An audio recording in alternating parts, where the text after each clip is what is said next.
zagenze okuwera ssaawa 3 ez'ekiro kya jjo nga bavuganyiza mu kalulu akakubiddwa olunaku lw'eggulo ewa Kiso basimbirwa akasota okuyingira ku gatto ya disitulikiti okubawunga abajulizi ng'ebyavuddemu birangirirwa. Kyokka bano bayise mu kusoomooza okusobola okuyingira olw'emisanvu egyateereddwawo ab'ebyokwerinda okwekebejja ababadde balina okuba mu kifo kino. Singa kibadde kisoboka andibadde ng'abantu abo babasaba empapula zaabwe ne bamukakasa awangudde n'asobola okuyingira, abawanguddwa ne basobola okusigalayo. Wakaro 3719. Ku ssaawa 9 ez'omutumbi akulira akakiiko k'ebyokulonda mu disitulikiti eno Tolbert Musinguzi yatandise okulangirira abawanguzi ku bifo eby'enjawulo era yatandise na kulangirira munnakibiina kya NRM Sally Samuel ku kifo kya ssentebe wa Kakiiri sub-county.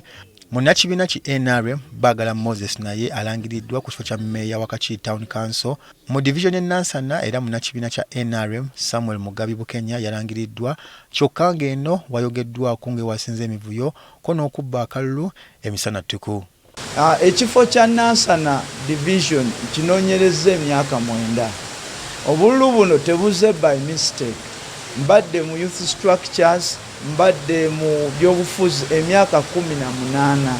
Nenjagala okwebaza abantu b'e Nabweru nti kimanyiddwa nti nawangudde box 96 ku 121. Njagala okwebaza abantu b'e Nabweru olw'okumpa omukisa okubasavinga again. Mu ggombolola y'e Busukuma, Mutebi Ronald munnakibiina kya DP yalangiriddwa ku kifo kya mmeeya w'eggombolola eno, so nga ye wa NUP Sebuufu Sazil yalangiriddwa ku kifo kya mmeeya w'eggombolola ya Namayumba Town Council, era ono atubulidde ku byayiseemu okutuuka ku buwanguzi buno. Ekisooka neebaza Mukama Katonda olw'ekyo. Kituufu bannange bangi oba bannaffe bangi bamala okuwangula ate okulangira ne kufuuka okuzibu, naye nze tekunfuukidde kuzibu. Mbasuubiza abantu ba Busukuma ngenda kwongera okubayamba okusesetula obuyinza obwali bwalema abakulembeze, ebyokwewanika si biriimu.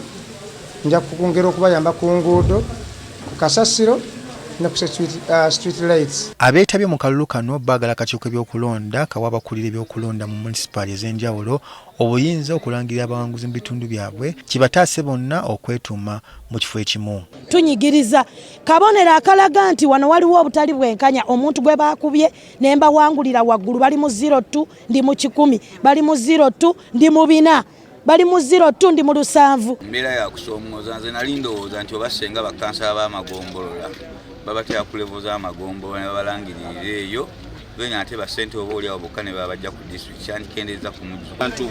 Ffenna tujjukira twali mu nomination yateekawo ennambika nti eggombola bwe liti ku ssaawa bwe ziti, eggombola bwe liti ku ssaawa bwe ziti, oba okuwa communication etegeerekeka nti bane bahonorable ab'ekika kino mudde wano wetuli kyetumanyi kiddako layini nnene nga bw'ogiraba amagombolola 27 gonna gali wano. Webungedde ng'eggombola 9 zaakalangirwa ku ezo 27 ezikola wa Kiso, kyokka nga kuno NRM yakatwalako 7, DP ekifo kimu ko ne NUP naye ekifo kimu.